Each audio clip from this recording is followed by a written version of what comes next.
El caso Colosio, balazos en Lomas Taurinas y las preguntas que el gobierno nunca respondió.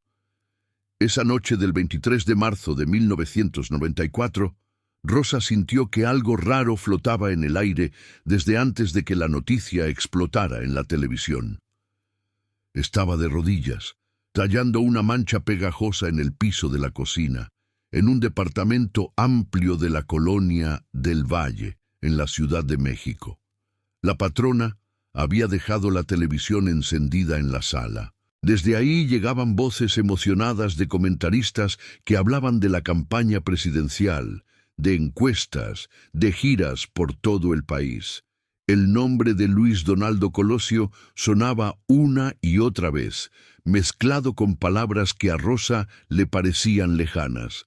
Proyecto de nación, modernización, esperanza. Para ella, esperanza era otra cosa, que el sueldo le alcanzara para el gas, que a sus hijos no los asaltaran en el microbús, que el marido que se había ido al otro lado por fin mandara dólares. El brillo de los candidatos en la pantalla se le antojaba como la luz de las vitrinas. Bonito de ver, imposible de tocar. Antes de seguir con esta historia, te invito a que te suscribas al canal y me cuentes en los comentarios desde qué parte de México o del mundo estás escuchando este relato. Tu participación ayuda mucho a que estas historias de nuestro país no se pierdan y a que sigamos hablando de lo que muchos preferirían enterrar en el silencio. El olor a cloro se mezclaba con el del guiso que Rosa había recalentado para la patrona. Se limpió el sudor de la frente con la manga del mandil y se incorporó un poco para estirar la espalda. Tenía 40 años, pero el cuerpo le dolía como si tuviera muchos más. Desde los 13, trabajaba limpiando casas ajenas, primero en un pueblo de Guerrero, después en la capital. Había aprendido a moverse como sombra, presente pero invisible. De pronto, un grito ahogado salió de la sala. ¡Ay, Dios mío santo!, exclamó la patrona. Rosa dejó el jalador a un lado y asomó la cabeza. Vio a la patrona de pie, una mano en la boca, la otra aferrada al control remoto. En la pantalla, la imagen temblorosa de un mitin en Tijuana. El candidato avanzaba entre la gente, camisa blanca, sonrisa tensa. Luego, un empujón, un movimiento brusco. Caos. El audio se llenó de gritos. «Estamos recibiendo reportes de disparos en Lomas Taurinas», decía el conductor con la voz quebrada. «Hay versiones de que el candidato ha sido herido de gravedad. Lomas Taurinas». Rosa nunca había oído ese nombre. Sonaba a cerro, a barrio polvoso, a calles que los noticieros solo mencionaban cuando había balaceras o redadas. Sintió un escalofrío que le bajó por la columna, no por el candidato en sí, sino por la sensación de que el país se había agrietado de golpe, como un plato mal curado. «Rosa, súbele tantito», ordenó la patrona sin apartar la vista de la pantalla. Rosa obedeció. El volumen subió, y con él la confusión. Imágenes repetidas, reporteros hablando al mismo tiempo, el nombre de la colonia como un eco. Lomas Taurinas, Lomas Taurinas, Lomas Taurinas. Esa noche regresó tarde a su cuarto de azotea, en un edificio viejo de la colonia Doctores. Mario, su hijo mayor, estaba sentado en el colchón, pegado a un televisor pequeño que había conseguido prestado de un vecino. «Dicen que le dispararon 2 veces, mamá», informó apenas la vio entrar. «Una en la cabeza y otra en la panza. Que lo llevaron a un hospital, pero quién sabe si la libra». Rosa dejó la bolsa en la silla de plástico. «¿Y quién le disparó?», preguntó sirviéndose un café aguado. «Un tipo que se le acercó», respondió Mario. «Que actuó solo, dicen, que estaba loco. Actuó solo». Rosa frunció el ceño. Esa frase le sonaba. Se parecía demasiado a otras que había oído en su vida.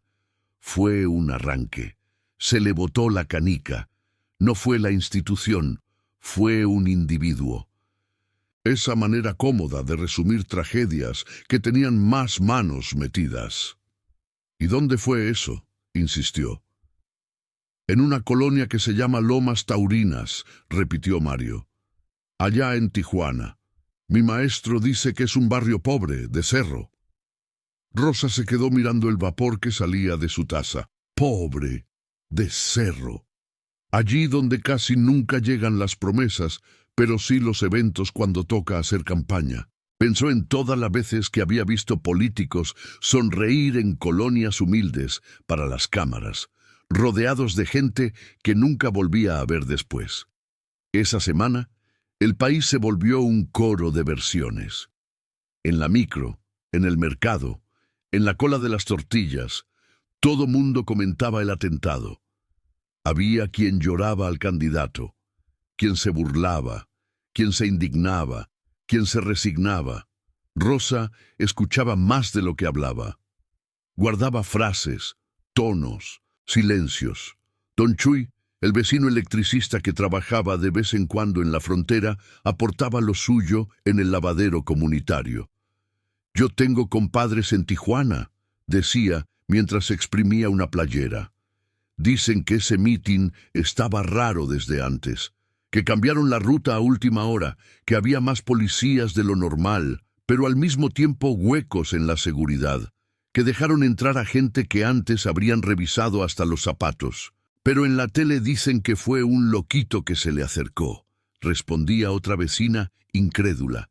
Ah, bueno, si la tele lo dice, entonces ya, ironizaba don Chuy.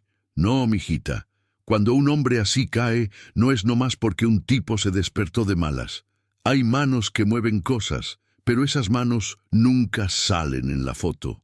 Rosa tallaba unas camisas y sentía que cada palabra de don Chuy se pegaba a su memoria. No porque entendiera de política, sino porque reconocía la lógica del abuso. Cuando un patrón explotaba a una empleada, nunca era la empresa. Siempre era un caso aislado. Cuando un policía se pasaba de la raya, nunca era el sistema. Siempre era una manzana podrida. Y ahora, con la muerte del candidato, la historia se repetía en grande. Días después, llegó la confirmación en la televisión. El candidato había muerto. Hubo funerales, discursos solemnes, minutos de silencio, spots hablando de un sueño interrumpido. Rápido se empezó a hablar del asesino solitario, de su perfil psicológico, de su familia. La versión oficial se acomodaba, pulida, lista para entrar a los libros de texto. En casa de la patrona, la señora comentaba todo eso sentada en el sofá con café y galletas, como quien ve una telenovela. «Te digo, Rosa, este país no está listo para la democracia», decía. «Siempre tiene que salir un loco a arruinarlo todo». Rosa asentía por cortesía, mientras recogía las tazas. Por dentro, algo se le revolvía. ¿Un loco nada más? ¿Y la decisión de ir a esa colonia? ¿Y los encargados de la seguridad? ¿Y los que decidieron qué se mostraba y qué no en la tele? La vida, sin embargo, no le dio espacio para convertirse en analista política. Había que seguir trabajando, pagar la renta, conseguir útiles para los hijos. El caso Colosio quedó ahí, como una cicatriz mal cerrada. A veces dolía, a veces picaba, a veces parecía que ya no importaba, pero nunca desaparecía del todo. Pasaron 10 años, cambiaron presidentes, partidos, devaluaciones. Rosa envejeció fregando pisos y cargando cubetas. Mario se hizo chofer de microbús, luego de taxi. El hijo menor entró a la secundaria. El marido nunca regresó. Fue entonces cuando un conocido del barrio le habló de unas plazas de servicios generales en una dependencia de gobierno. «Es chamba segura, Rosa», le dijo. «Sueldo fijo, prestaciones, seguro. No es una maravilla, pero mejor que casa particular. Nomás es limpiar oficinas y pasillos. Después de filas, papeles, exámenes médicos y humillaciones disfrazadas de entrevista, Rosa logró entrar. El edificio quedaba en la colonia Juárez. cerca del Paseo de la Reforma. Era alto, de fachada gris, con vidrios oscuros y guardias en la entrada. Al ver el letrero con el nombre de la institución, apenas entendió el título completo. Solo alcanzó a leer con claridad las palabras Procuraduría General. «Aquí se investiga de todo, señora», le dijo el guardia al entregarle su gafete. «Pero ustedes nomás vienen a mantener limpio». Rosa sonrió por educación, pero sintió una mezcla de nervios y curiosidad. Nunca había trabajado en un lugar donde se investigaba de todo. Se preguntó qué tipo de cosas pasarían por esos pasillos, qué historias dormirían en esos archiveros. En la pequeña sala de juntas donde les dieron la inducción, la supervisora de intendencia no perdió tiempo en dejar claras las reglas. «Primero lo primero. Aquí adentro se ve, se limpia y se calla», dijo, recorriendo con la mirada a las nuevas trabajadoras. «Ustedes no están para leer papeles ni asomarse a expedientes. Si escuchan algo, lo olvidan en cuanto salgan. ¿Entendido?» Todas asintieron. «Y en el área de archivo especial», añadió, «todavía más. Ahí hay cosas delicadas. Yo no quiero verlas pegando la oreja ni de chisme. Si alguien les pide entrar donde no les corresponde, me avisan». Rosa sintió que la palabra archivo le tocaba una cuerda interna. No sabía por qué, pero desde la noche del atentado, algo en ella asociaba archivos con secretos, con verdades guardadas en cajas a las que los pobres nunca tenían acceso. Cuando repartieron los pisos de limpieza, a ella le tocó, entre otros, precisamente el pasillo que conducía a ese archivo especial. La supervisora lo dijo como al pasar, casi sin mirarla, pero a Rosa le pareció una especie de señal extraña, una broma del destino. Esa tarde, mientras empujaba el carrito con cubetas, trapos y químicos por el pasillo silencioso, se detuvo frente a una puerta de metal con un pequeño vidrio esmerilado. En una placa dorada se leía «Archivo histórico y reservado». Por la rendija, apenas se alcanzaba a ver la silueta de archiveros metálicos, cajas apiladas, una luz blanca y fría. «Aquí guardan papeles que pesan más que uno, pero valen menos», murmuró para sí. «Porque al final, la vida de quienes están escritos ahí nunca la preguntan los de arriba». No sabía que dentro de esas cajas dormían desde hacía años hojas con nombres, fechas y testimonios de una colonia que ella solo conocía por la televisión, Lomas Taurinas, y que en una de esas hojas, temblorosa y tachada, estaba la firma de un hombre cuyo hijo, sin saberlo, también empujaba un carrito de limpieza unos pisos más abajo. Ese hijo, al que todos conocerían como el Rulas, sería pronto el puente entre la memoria enterrada en aquel archivo y la voz cansada pero terca de Rosa. Juntos, con la ayuda inesperada de una abogada joven, se atreverían a hacer la pregunta que tantos quisieron cerrar con un dictamen. ¿De verdad fue solo un hombre, actuando solo, el responsable de las balas en Lomas Taurinas? Y, sobre todo, ¿quién decide qué historias merecen quedarse en los libros y cuáles se guardan para siempre entre el polvo de los archiveros? Rosa tardó varios días en aprenderse por completo la rutina del nuevo trabajo. A las 6 de la mañana ya estaba cruzando el torniquete de entrada, con el cabello recogido y el gafete colgando del cuello. El edificio olía a café barato, a papel viejo y a desinfectante. Los guardias la saludaban con un gesto mínimo, como si ella fuera parte del mobiliario. A ella no le molestaba, estaba acostumbrada a ser invisible. Lo que le llamaba la atención era otra cosa, la cantidad de puertas cerradas, de oficinas con siglas incomprensibles, de pasillos que parecían no llevar a ningún lado. Su primer día completo en el piso del archivo especial lo pasó casi en automático. Barrer, trapear, quitar el polvo de los soclos, vaciar botes de basura. Cada vez que pasaba frente a la puerta del archivo, sentía una especie de cosquilleo en la nuca. No sabía qué había dentro, pero intuía que no eran solo papeles. Eran decisiones, secretos, pedazos de historia que muy pocos podían leer. En la hora del almuerzo, se sentó en el comedor sencillo de empleados, con su tupper de arroz con frijoles. A su lado, una mujer de cabello cano y sonrisa fácil le habló primero. «¿Nueva, verdad?», preguntó. «Sí», respondió Rosa. «Me llamo Rosa». «Yo soy Lupita», dijo la otra. «Llevo aquí más años de los que me gusta admitir.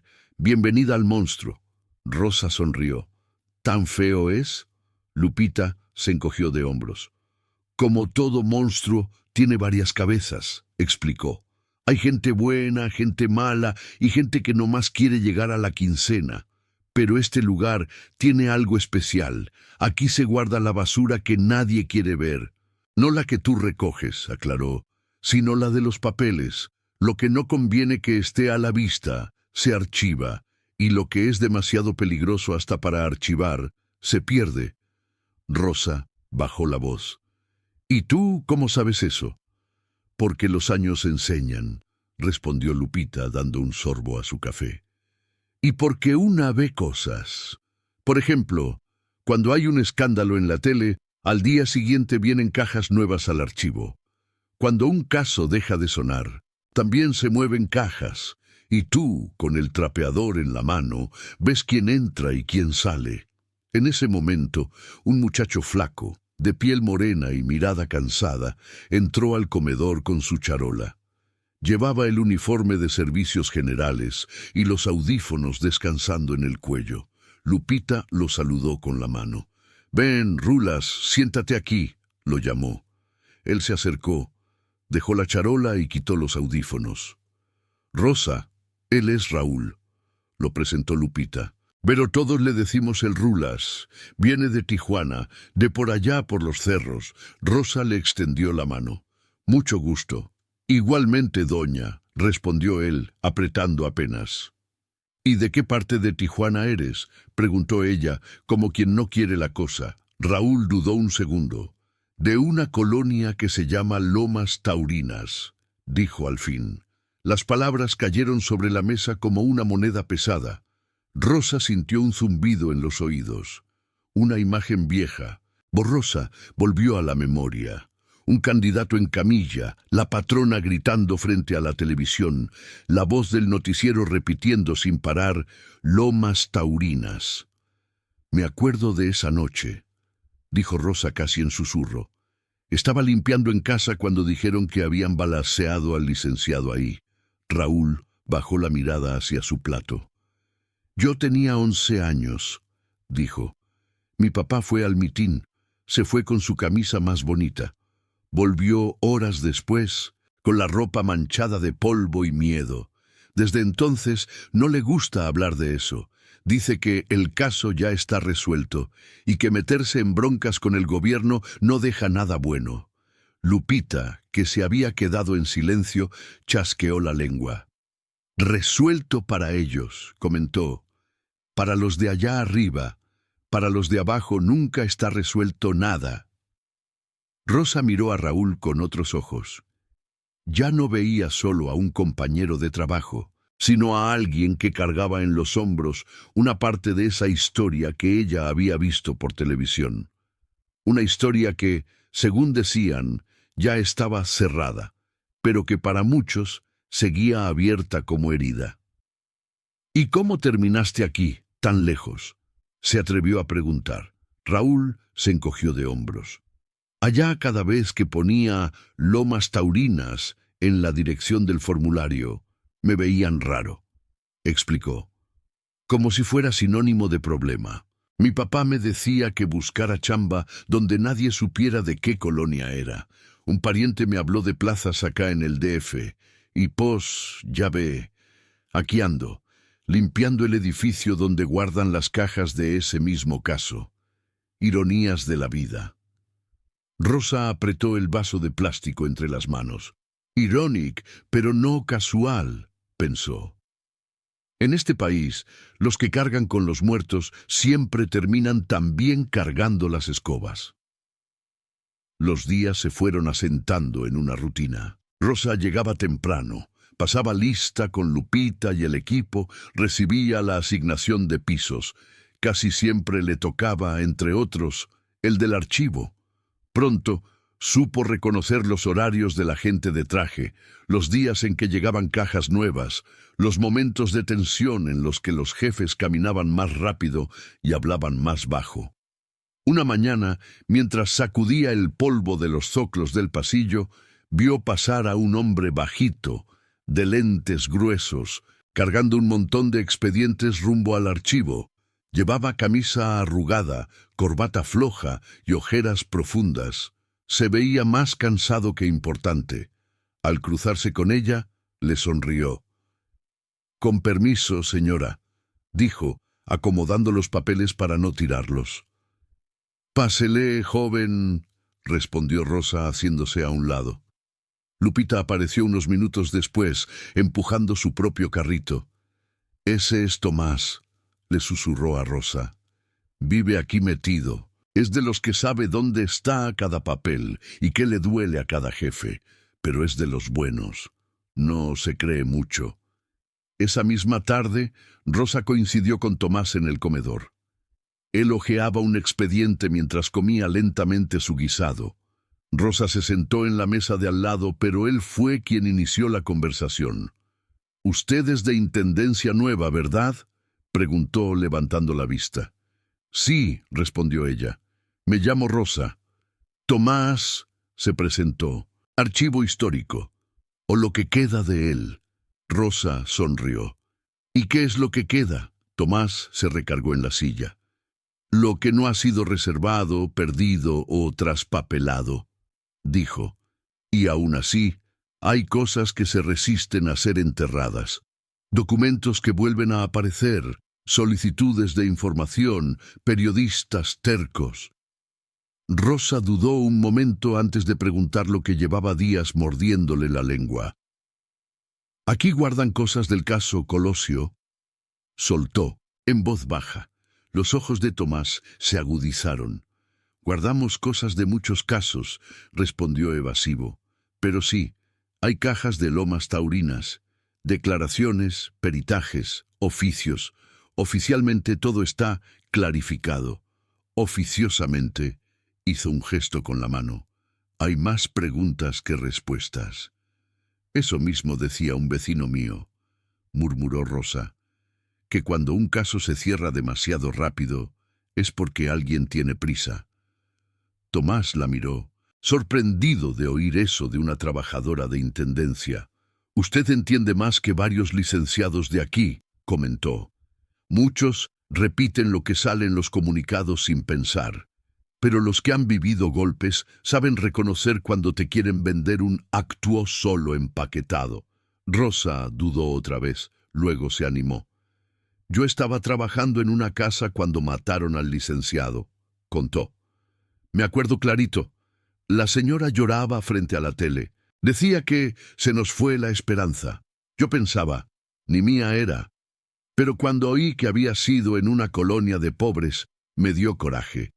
Y cuando dijeron que el asesino actuó solo, me dio más coraje todavía. Porque ya había oído esa historia». Tomás asintió lentamente. «El problema con ese actuó solo», dijo, «es que se usa como tapa, aunque haya más manos, aunque haya decisiones atrás. Y en los papeles, si uno sabe leer entre líneas, se ven las costuras». «¿Y usted las ha visto?», preguntó Rosa. Tomás miró su plato, como si las respuestas estuvieran ahí. «He visto declaraciones que no coincidían con la versión oficial», confesó al fin. «Testigos que hablaban de más disparos, de movimientos raros. Muchos fueron catalogados como confundidos, no confiables. Y sus papeles acabaron en cajas que casi nadie abre». Rosa sintió un peso en el pecho. Pensó en Raúl, en su padre, en la colonia. «Tengo un compañero que es de Lomas Taurinas», dijo. «Su papá estuvo en el mitin. Le dijeron que mejor se callara. Capaz que uno de esos papeles es de él». Tomás alzó las cejas. «Todo es posible», respondió. pero legalmente no puedo andar abriendo expedientes para satisfacer la curiosidad de nadie. Aunque como ciudadano, bajó la voz, le diré que me encantaría que algún día esas voces fueran escuchadas como se debe. En ese momento, la conversación se interrumpió porque alguien más entró al comedor. Era una joven con traje sastre gris, cabello recogido en chongo y un gafete nuevo colgando del cuello. Tomás se levantó de golpe. «Licenciada Ana», saludó. Ya le tenían listo su lugar en archivo. Ella sonrió. «Gracias, Tomás. Espero no estorbar mucho». «Rosa», dijo Tomás señalando hacia ella. «Esta es la licenciada Ana, la nueva abogada del área. Ana, ella es Rosa, de Intendencia. Es la que mantiene más brilloso el pasillo del archivo». Ana se acercó y tendió la mano. «Mucho gusto, Rosa», dijo con sinceridad. «Sin ustedes, este edificio se nos caería encima». No era la clásica frase condescendiente. Se le notaba en la mirada. Rosa, que sabía distinguir entre cumplidos de compromiso y reconocimientos honestos, lo percibió. «Igualmente, licenciada», respondió. «Ojalá que los papeles que usted vea sirvan para algo de verdad». Ana la sostuvo un segundo con la vista como si hubiera escuchado algo más que palabras. «Eso espero yo también», dijo. Rosa no lo sabía, pero ese breve intercambio sería el inicio de una alianza improbable. La abogada recién llegada, que empezaba a ver las grietas del sistema desde dentro. El archivista cansado, que llevaba años luchando con papeles que nadie quería ver. El joven de Lomas Taurinas, que cargaba el miedo de su padre. Y ella misma, la trabajadora de Intendencia que, desde el trapeador, había aprendido a leer silencios y omisiones mejor que muchos licenciados. En un edificio lleno de expedientes que decían «caso cerrado», se estaba formando, sin que nadie arriba lo notara, un pequeño grupo de personas que se negaban a dar por terminadas las preguntas. Y pronto, una nueva orden desde la dirección. Una orden que implicaba mover, reclasificar y quizá enterrar para siempre algunos legajos del caso Colosio, pondría a prueba hasta dónde estaban dispuestos a llegar. Porque en aquel archivo no solo se guardaban papeles, también se decidía qué parte de la memoria de México merecía luz y cuál debía quedarse en la oscuridad para siempre. Y Rosa estaba a punto de comprobar que a veces las manos que limpian el piso son también las primeras que se atreven a señalar la suciedad que los de arriba no quieren ver. Los cambios empezaron con un memorándum de esos que parecen rutinarios, pero huelen raro desde la primera línea. Una mañana, mientras Rosa trapeaba el pasillo del archivo, vio al jefe de área caminar más rápido de lo habitual, con un folder rojo bajo el brazo. Entró a la oficina de Ana sin siquiera tocar y cerró la puerta con un golpe seco. Rosa se quedó a unos metros, fingiendo concentrarse en una mancha imaginaria, pero afinando el oído. «Licenciada, necesito que priorice este asunto». Se escuchó la voz del jefe, seria. «Viene de arriba». «¿De arriba qué tan arriba?», preguntó Ana. «Lo suficiente como para que no convenga hacer muchas preguntas», respondió él. «Se trata del archivo del caso Colosio. Hay lineamientos nuevos sobre su manejo». Rosa sintió que el jalador le resbalaba de las manos. Miró de reojo hacia la puerta del archivo, como si pudiera ver a través del vidrio esmerilado. Dentro se adivinaban sombras moviéndose, archiveros abriéndose. «Pensé que ese archivo estaba ya completamente clasificado», dijo Ana. «¿Qué lineamientos nuevos puede haber para un caso que oficialmente está cerrado desde hace años?» El jefe suspiró. «Justamente por eso», explicó. «El aniversario se acerca. Algunos medios insistentes andan pidiendo acceso a declaraciones viejas, a peritajes, a todo lo que huela a duda. No queremos sorpresas. Lo que pido es simple. Hay cajas con testimonios secundarios, versiones que no se usaron, legajos con anotaciones internas». Todo eso va a pasar a reserva definitiva, sin inventario detallado, sin listas accesibles. Se registrará como material no relevante para la investigación principal. Ana tardó unos segundos en contestar. O sea, dijo, que quieren enterrar las partes que no encajan con la versión oficial. No use esa palabra, replicó él. Reorganizar suena mejor. Además, no estamos destruyendo nada, solo cambiando su estatus. En la práctica es lo mismo, insistió ella. Si nadie puede pedir esos documentos, es como si dejaran de existir. Rosa, en el pasillo, apretó el trapo contra el piso hasta casi romperlo. Recordó las palabras de don Chuy en el lavadero años atrás, hablando de compadres en Tijuana, cuyas versiones nunca salieron en la tele. Recordó a Raúl diciendo que a su padre lo habían hecho repetir su historia hasta cansarlo, para luego decirle que estaba confundido.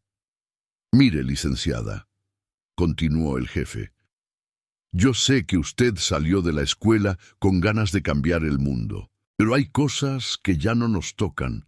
Este caso pasó, las instituciones tomaron decisiones, nosotros solo las ejecutamos. Si se resiste, no le va a ganar al sistema, solo se va a quedar sin trabajo». Hubo un silencio pesado. «¿Y quién garantiza que lo que hoy se entierra no vuelva a perseguirnos mañana?», preguntó Ana con la voz más baja. «¿Cuántos años creyeron que el caso estaba cerrado y hoy sigue habiendo gente que no se traga la versión oficial?» «La gente siempre va a creer lo que quiera», dijo él. «Nosotros no estamos para convencerlos, sino para mantener la estabilidad. Lo único que le pido es que firme estos movimientos y que instruya al personal de archivo para que los haga. Nada más». Rosa oyó el ruido de hojas deslizándose por la mesa. Luego la puerta se abrió. El jefe salió con expresión tensa y se alejó sin reparar en ella. Un instante después, Ana asomó la cabeza y vio a Rosa con el trapeador en la mano. «¿Lleva mucho aquí afuera?», preguntó, sin reproche, pero con evidente preocupación. «Lo suficiente para saber que las cajas no se mueven solas», respondió Rosa con honestidad.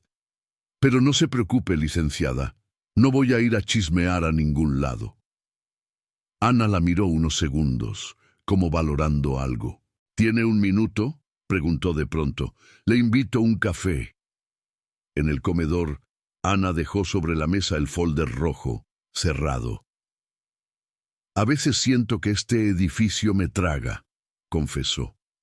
«Me formé pensando que ser abogada del Estado era defender la justicia, y ahora me piden que maquille decisiones, que firme movimientos que en la práctica significan esconder cosas». Rosa removía el café soluble en su vaso. «Yo nunca estudié leyes», dijo, «pero entiendo de esconder cosas. En las casas donde trabajé había cajones que no se podían abrir, cuartos donde nunca entraba la luz. Uno aprende a oler cuando algo se está guardando por vergüenza y cuando se esconde por miedo. Aquí huele a miedo». Ana asintió. «Me piden que marque como no relevante testimonios de gente que estuvo en Lomas Taurinas», explicó. «Gente que vio cosas que no coinciden con el video que todo mundo conoce. Si firmo, nadie más va a poder pedir esos expedientes. Se quedarán atrapados en cajas que solo se abrirán cuando a alguien le convenga o nunca». «¿Y si no firma?», preguntó Rosa. Ana soltó una risa seca. «Si no firmo, me pueden quitar de aquí o hacerme la vida imposible», dijo. «Hay 1000 maneras de desaparecer a alguien sin matarlo. Cambios de área, congelamientos, demandas internas. Lo he visto». Rosa se quedó pensando. El miedo era un viejo conocido para ella.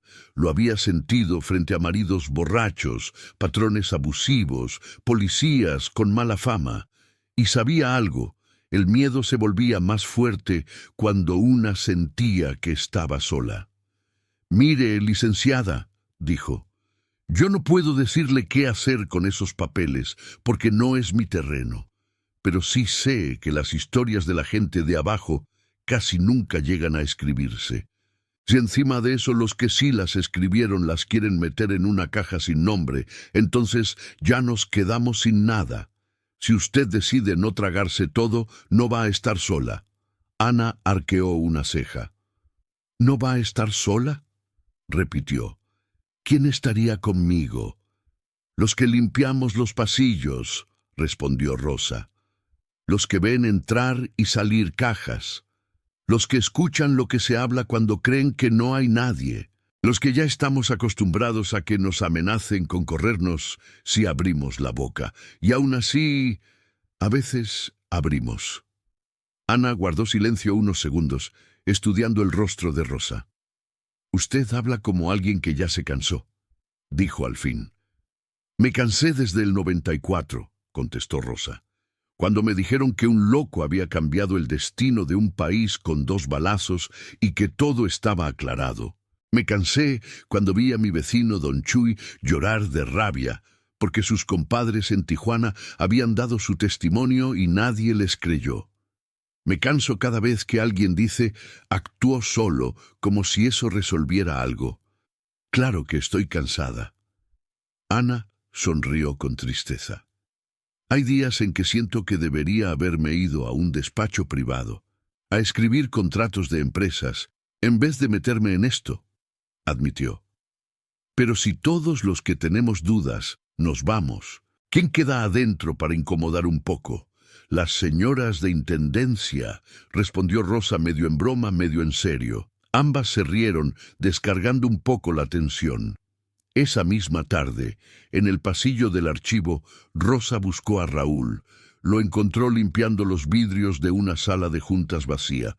«Oye, Rulas», le dijo acercándose, «allá arriba quieren mover cajas del caso ese, marcarlas como no importantes, mandarlas a quién sabe dónde».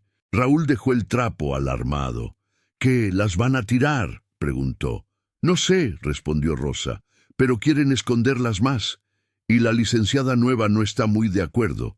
Raúl se pasó una mano por el cabello. «Mi papá siempre decía que su declaración se había ido al hoyo», murmuró. «Que lo hicieron firmar, pero luego nadie le avisó qué pasó con eso. Que su versión no encajaba. Si esas cajas se pierden, es como si lo hubieran callado 2 veces. Tu papá no tiene culpa de nada», dijo Rosa. «Lo hicieron testigo y luego lo hicieron estorbo, como hacen siempre con los de abajo». Raúl la miró, con los ojos brillantes. «Yo quería olvidarme de todo», confesó. «Vine acá pensando que mientras barría pisos en la capital, nadie me relacionaría con Lomas Taurinas, pero parece que el caso me siguió, y ahora me da más coraje que miedo». Rosa apoyó una mano en su hombro. «La licenciada está dudando», dijo. «Y la duda, cuando una está sola, pesa. Si supiera que hay gente que la apoya, tal vez se atrevería a hacer algo más que firmar los oficios». «¿Y qué podríamos hacer nosotros?», preguntó él. «Una abogada nueva, una señora de intendencia y un muchacho de intendencia contra un edificio lleno de jefes». «No lo sé todavía», admitió Rosa. «Pero sé que, si no hacemos nada, esos papeles se van a ir a una bodega sin nombre. Y entonces, sí, se acabó. Yo no quiero morirme pensando que, habiendo estado tan cerca, no levanté ni tantito la voz». Raúl se quedó mirando su reflejo en el vidrio, como si buscara ahí la respuesta. «Mi papá siempre dice que el problema no fue solo el balazo», dijo.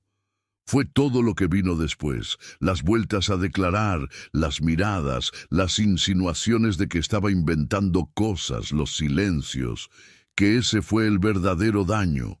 Y todavía quieren decir que el caso está cerrado», se indignó Rosa. «Cerrado para ellos», corrigió Raúl.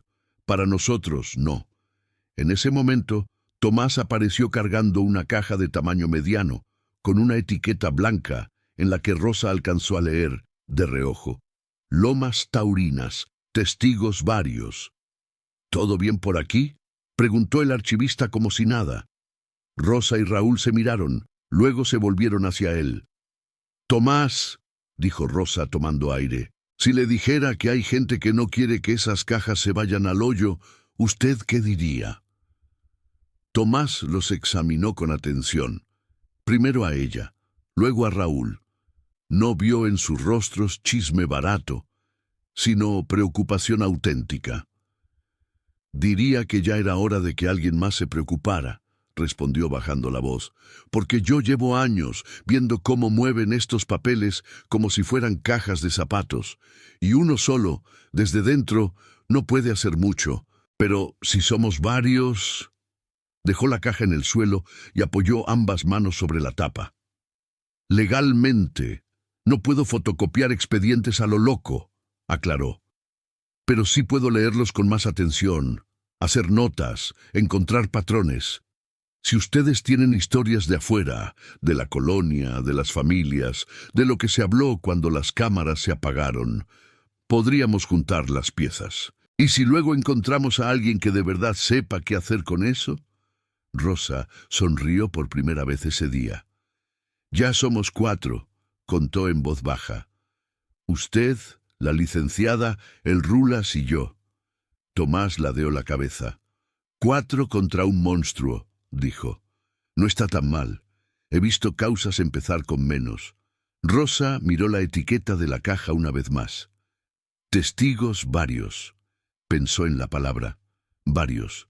Algunos con estudios, otros sin. Algunos escuchados, otros descartados. Varios. Entre esos varios podía estar el padre de Raúl, don Chuy, cualquier vecino que se animó a hablar ese día». «Yo no sé si vamos a lograr que el gobierno responda todas las preguntas», dijo Rosa. «Pero por lo menos que no puedan decir que nadie las hizo». Tomás asintió.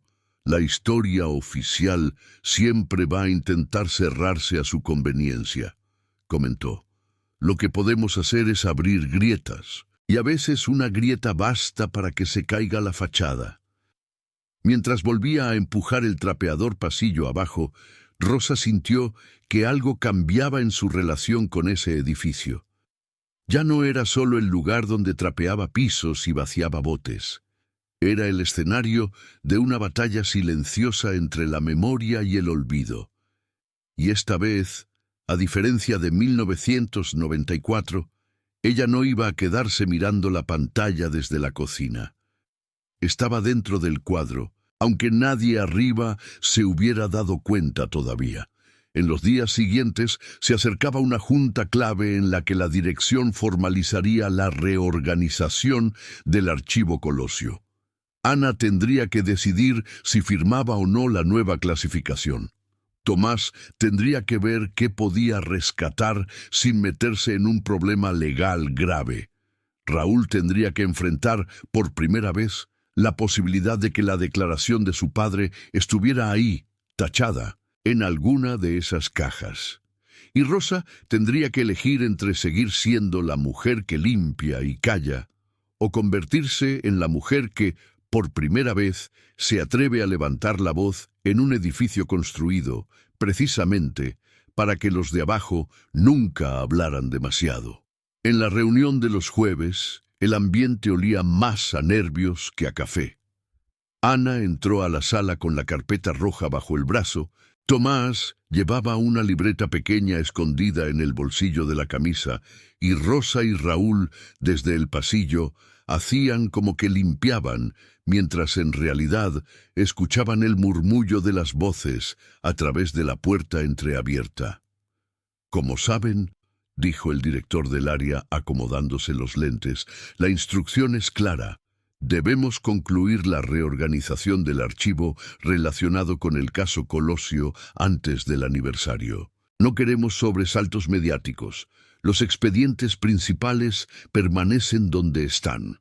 Lo demás se reclasifica como material no esencial, reservado y de acceso restringido». Ana sentía la garganta seca. Cuando le llegó el turno de hablar, sostuvo la mirada del director. Solo quiero dejar asentado en el acta que entre ese material no esencial hay declaraciones de testigos presenciales, dijo, y que clasificarlas como irrelevantes no es una decisión técnica sino política. Si firmo, será como abogada del área, pero no como jurista convencida. Hubo un murmullo incómodo en la mesa. Un subdirector carraspeó. Licenciada Ana, no dramatice, dijo. Nadie está alterando los documentos, solo se ajusta su estatus. Lo que pasó, pasó. No vamos a reescribir la historia. La historia ya fue escrita por quienes tenían el poder, respondió Ana. Con calma. Lo que estamos decidiendo hoy es si seguimos escondiendo la parte que no encaja en su versión. El director apretó los labios. ¿Va a negarse a firmar?, preguntó. Ana miró la hoja frente a ella. Pensó en las noches de insomnio, en los años de estudio, en la cara de su padre orgulloso el día que ella juró defender la justicia. Pensó en la conversación con Rosa, en la mirada rota de Raúl cuando vio la declaración tachada de su padre. Voy a firmar, dijo al fin, porque no quiero que mañana usen mi negativa como pretexto para traer a alguien más dócil que lo haga sin cuestionar. Pero voy a anexar un voto particular, donde conste que advertí de las consecuencias de esta decisión, y voy a ejercer mi derecho como ciudadana a informar, por las vías legales, que existen testimonios ignorados. El director la observó con irritación. Haga lo que quiera con sus votos particulares, dijo. Mientras el oficio se firme, el procedimiento sigue. Ana estampó su firma. Luego tomó otra hoja. Escribió de su puño y letra unas cuantas líneas, las anexó al expediente y se levantó. Con su permiso, dijo, tengo trabajo en el archivo. Cuando salió, Rosa y Raúl se hicieron los distraídos, pero Ana los vio. En el pasillo vacío, más tarde, se detuvo frente a ellos. Ya está firmado, dijo. Las cajas se van a mover, pero no van a desaparecer del todo. Tomás y yo hemos catalogado por fuera algunos números, copiado ciertos datos clave. No es ideal, pero es un comienzo. ¿Y su voto ese?, preguntó Rosa. Ana sonrió con cansancio. Es como una nota al pie en un libro que nadie quiere leer, explicó. Pero a veces las notas al pie son las que permiten años después que alguien diga, aquí hubo resistencia. Tomás se les unió, llevando una carpeta bajo el brazo. El periodista con el que contactamos está revisando los documentos que le mandamos, informó. No son muchos, pero incluyen la declaración del papá de Raúl y otras similares. Lo va a cruzar con solicitudes de información que ya había hecho. En cuanto publique algo, la versión de actuó solo estará un poco más agujereada. Raúl respiró hondo. Le temblaban las manos. Mi papá no sabe que estamos haciendo esto, dijo. Toda la vida nos repitió que lo mejor era no meterse, que a los de abajo los aplastan si abren la boca. ¿Y si se enoja? ¿Y si nos pasa algo? Rosa lo miró con firmeza. Tu papá ya hizo su parte, respondió. Fue, vio, declaró, firmó. Lo que hicieron con su testimonio ya no fue culpa suya. Ahora nos toca a nosotros. Y no estamos solos. Hay gente allá afuera que también está harta de que les cierren la puerta en la cara cada vez que preguntan. Tomás asintió. Además, añadió, no estamos violando ninguna ley. No hemos inventado pruebas ni alterado nada. Solo estamos sacando a la luz lo que el propio Estado guardó. Si nos quieren perseguir por eso, estarán confesando más de lo que piensan. El reportaje salió un lunes por la mañana, en un portal que no era de los grandes, pero sí respetado entre periodistas. Rosa lo vio primero en el celular de Mario, su hijo, que se lo mostró emocionado.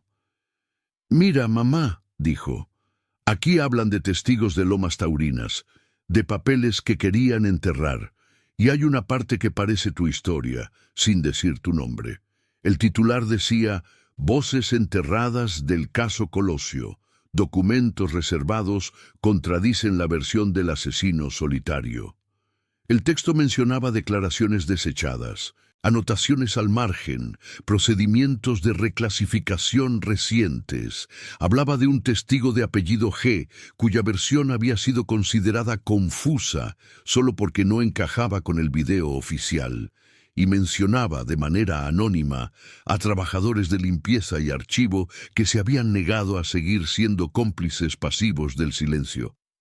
Rosa sintió un nudo en la garganta. No por verse reflejada, sino por imaginar al padre de Raúl leyendo aquello, tal vez en una copia impresa, reconociendo sus propias palabras en un texto público después de tantos años de ser ignorado. Cuando llegó al edificio ese día, el ambiente era denso. Había jefes con el ceño fruncido, comentarios en voz muy baja, miradas que se cruzaban. En el comedor, alguien dejó el portal abierto en la computadora hasta que otro vino apresurado a cerrarlo. «No hay que darle importancia a esas cosas», dijo un funcionario. «Son medios que buscan escándalo». Rosa intercambió una mirada con Lupita. «Si no fuera importante, no andarían tan nerviosos», susurró. Más tarde, Ana fue llamada a una oficina donde nunca antes había entrado. Dos hombres de traje, que no se habían presentado, la esperaban junto a un escritorio con vista a Reforma. «Licenciada», empezó uno. «Sabemos que usted ha estado trabajando en el archivo del caso Colosio, y sabemos que han circulado informaciones que aluden a documentos que se encontraban bajo su resguardo». «¿Se me acusa de algo?», preguntó ella. «No, todavía no», respondió el otro. «Pero nos preocupa que se desvirtúe la imagen de las instituciones. Usted es joven, tiene futuro. Sería una lástima que se le relacionara con filtraciones irresponsables». Ana respiró hondo. «Lo irresponsable», dijo, «no es que alguien publique documentos auténticos. Lo irresponsable es que haya testimonios ignorados durante décadas. Yo he cumplido con los procedimientos internos, y fuera de aquí, como ciudadana, tengo derecho a opinar sobre la forma en que se administra la memoria del país». Uno de los hombres sonrió sin humor. «La memoria del país es un asunto delicado», dijo. «A veces es mejor dejar que ciertas cosas descansen». Ana los miró fijamente. «Las personas que murieron ese día en Lomas Taurinas no descansan», respondió. «Tampoco los que tuvieron que callar. ¿Por qué tendrían que descansar las dudas?». Hubo un silencio. Al final, la dejaron ir sin sanción formal. Pero el mensaje estaba claro. La estaban observando. Cuando bajó al piso del archivo, Rosa la esperaba en el pasillo. «¿Todo bien, licenciada?», preguntó. «Digamos que sigo teniendo trabajo. Por ahora», respondió Ana. «Pero me dejaron claro que hablo demasiado para su gusto». Rosa le sonrió con complicidad. «Eso significa que va por buen camino», dijo. «Si a los de arriba les estorba lo que usted dice, es que algo está moviendo». Tomás se acercó con una expresión nueva en el rostro, una mezcla de miedo y alivio. «Llamó el periodista», anunció. «Dice que después del reportaje le han llegado correos de otros testigos, familiares, incluso exfuncionarios. Nada que cambie de golpe el relato, pero hay piezas nuevas, y menciona que su artículo ya fue citado en una columna de opinión importante. La piedra que se aventó al agua está haciendo ondas». Raúl, que había escuchado desde la esquina, se animó a acercarse. «Mi papá habló conmigo», contó. «Alguien le llevó el reportaje. Al principio se enojó. Dijo que por qué removían el pasado. Luego se quedó callado largo rato. Y al final me dijo: pensé que me iba a morir siendo el confundido. Pero por lo visto alguien sí me escuchó». Rosa sintió que los ojos se le llenaban de lágrimas. «Eso vale más que cualquier disculpa oficial», murmuró. Raúl asintió. Me dijo otra cosa, añadió, que él no sabe si hubo un complot o no, que eso le queda grande, pero que lo que sí sabe es que no fue un loco solito el que dejó al barrio lleno de miedo, que hubo decisiones antes y después, y que le da gusto que, aunque sea tarde, alguien lo escriba. Ana tomó aire. Quizá nunca sabremos toda la verdad, dijo. Quizá ya es imposible. Pero si logramos que se acepte que la versión oficial no es la única, eso ya es un cambio. Es reconocer que el Estado también se equivoca, que también oculta, que también tiene deudas con su gente. Rosa miró a los tres. Al archivista con sus notas discretas, al joven de Lomas Taurinas con la voz quebrada, a la abogada con las manos temblorosas pero firmes. Yo siempre pensé que mi papel en este país era limpiar lo que otros ensuciaban, dijo. Pero hoy me doy cuenta de que también puedo señalar la mugre que no se ve. No tengo títulos, ni micrófonos, ni columnas, pero tengo ojos, tengo memoria, y tengo más valor ahora que cuando me callé frente a la televisión en el 94. Tomás sonrió. La historia se escribe de muchas maneras, comentó. En libros, en reportajes, en expedientes y también en pasillos donde una señora de intendencia decide que ya no va a mirar al suelo todo el tiempo. El tiempo pasó. No hubo renuncias escandalosas ni juicios espectaculares. El país siguió arrastrando sus problemas viejos y estrenando problemas nuevos. Sin embargo, el caso Colosio dejó de ser, poco a poco, una historia completamente cerrada. En la universidad, algunos profesores empezaron a incluir en sus clases fragmentos de testimonios antes ignorados. En programas de radio nocturnos se hablaba ya no solo del asesino solitario, sino de las inconsistencias en la investigación, de las decisiones políticas de la época.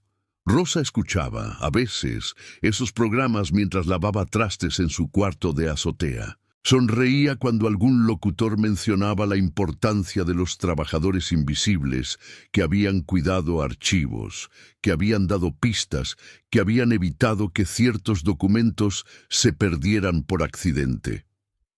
En el edificio, la vida cotidiana volvió a una especie de normalidad tensa.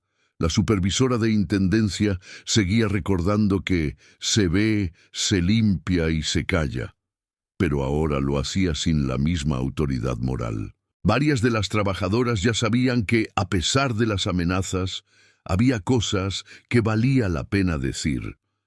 Ana fue transferida a otra área, menos sensible, pero no la sacaron de la institución.